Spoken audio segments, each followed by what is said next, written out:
Hi guys! Ngayon po ay magkakwento ako ng mga kaabang-abang na mangyayari sa prinsesa ng City J. Dahil nga sa nangyari sa kay Ate Princess ay nalaman ni Onse na hindi si Tatay Dado ang tunay nitong ama. Kaya naman agad niyang sinabi kay Princess. Kaya naman nang naalala niya ang sinabi ng nurse na akala nila ay si Sherdin ang tunay niyang ina. Kaya agad na hinanap ni Princess ang medical record kung saan malalaman kung totoong mag-ama at mag-ina ba sila ni Tatay Dado at ni Nanay Lupe. Tara, sabay-sabay natin saksihan ang kaabang-abang na kwento ng ating prinsesa na si Princess na malaperitil ang takbo ng buhay niya. Dito nga, nang nakauwi na si Ate Princess nyo, agad sinabi dito ni Tatay Dado nyo na hindi na ito maaaring bumalik pa sa shop ni Ate Shirley nyo. Kaya naman kahit may pagtutol itong si Ate Princess nyo dahil gusto pa rin niya magtrabaho sa tindahan ni Ate Shirley nyo. At isa pa ay gusto niya ring makita si Ate Shirley nyo na personal para magpasalamat sa pagbibigay nito sa kanya ng pulang likido. Pero itong Tatay Dado ninyo ay pinanindigan na hindi na ito maaaring pumalik o makipagkita kay Shirley. Kaya naman lalo nagtaka itong si Ate Princess nyo nang biglang nagbabago si Tatay Dado nyo sa pakikitungo kay Shirley. Dito ay pakiramdam niya takot na takot itong mapalapit siya kay Shirley. Kaya naman naalala niya ang pag-uusap nila ni Onse noong nasa hospital pa siya. Dito ay sinabi niya kay Onse na nakakasiguro siyang may tinatago sa kanya si Tatay Dado tungkol sa tunay niyang ina. Kaya naman sinabi niya na kailangan siyang tulungan ni paring Onse niyo para makumbinsin nila si Tatay Dado na ipagtapat sa kanya kung sino ang tunay niyang ina.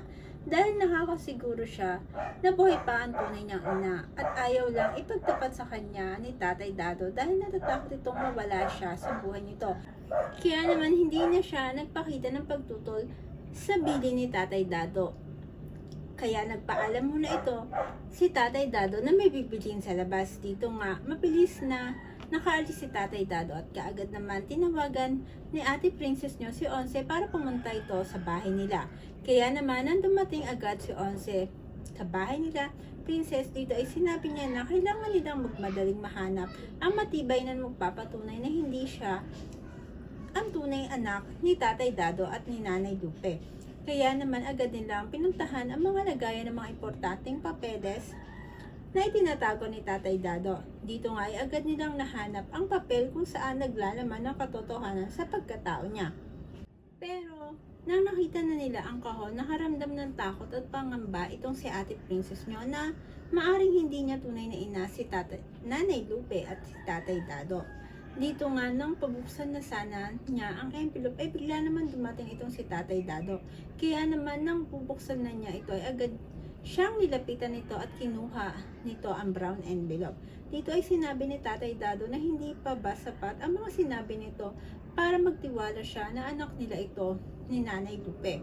Pero ito si Princess ay kahit anong sabihin ni Tatay Dado dito ay hindi ito nakinig dahil kinuha nito ang envelope na naglalaman ng impormasyon na gusto niyang malaman. Kaya dali-dali itong tumakbo papunta sa kusina nila.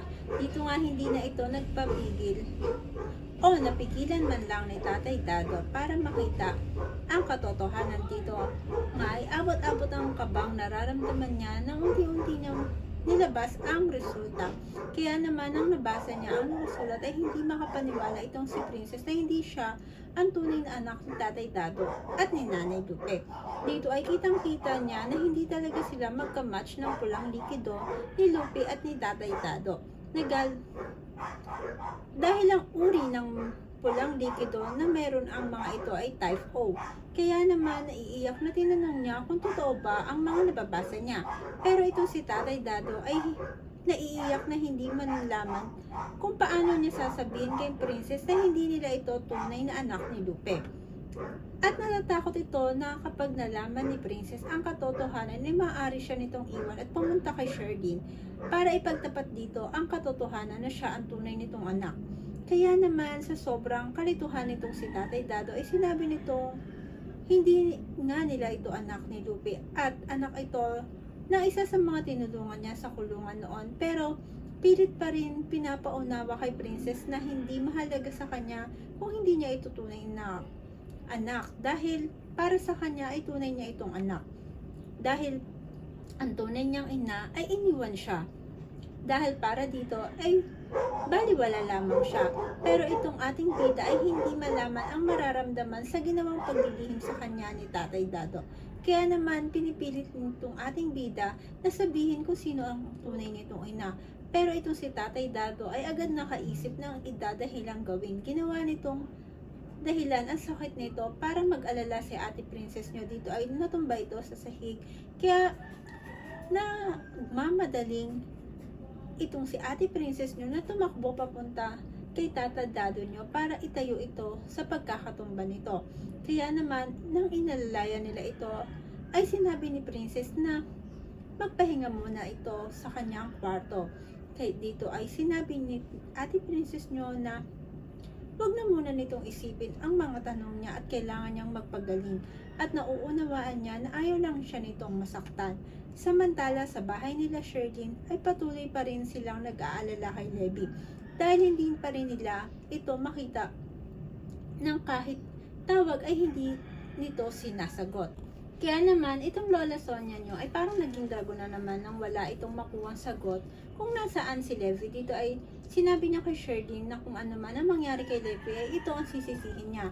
Dito nga habang umiiyak ay biglang dumating itong si Levi na parang walang nangyari na hindi nito nalaman na hindi siya ang tunay na anak nila Sherlyn at ni Raymond. Kaya naman, nang tinanong ito ni Kuya Raymond yung saan ito nanggaling ay sinabi nitong nagpalamig lang ito para makalimutan ang mga nangyari dahil sobrang nasasaktan ito nang mas pinili pa nilang kampihan si Princess na hindi naman nila kaano-ano kaysa sa anak niya na nasasaktan sa mga nangyayari. Pero naiiyak na sinabi ni Shirley na gusto lang niyang tulungan si Princess dahil nasaktan niya ito. Pero hindi ibig sabihin na mas pinipili niya si Princess kaysa sa kanya. Kaya naman, itong si Levi ay inalala ang mga sinabi sa kanya ni Levi na walang pwedeng makaalam na sinabi niya dito na siya ang tunay nitong ina at hindi si Sherlyn. Dahil kailangan nilang itago na alam na nito na ipinagbalik niya ang tunay na anak niya at ni Sherlyn para sa kanya mapunta lahat ng yaman ng mga Cristobal at hindi sa tunay na anak nila Raymond at Prin at ni Sherlyn. Kaya naman nagpaalam ito na gusto na nitong maipahinga. Isang kaabang-abang na naman pong istorya ang ating natapos at patuloy na susubaybayan muli. Kaya naman po kung nagustuhan nyo ang aking storytelling ng ating munting prinsesa na si Princess, maaari po bang kayo mag-subscribe sa aking YouTube channel at i-click ang ating notification bell para maging updated kayo sa lahat ng aking na-upload. Thank you so much and keep safe and God bless you on my next vlog. Bye!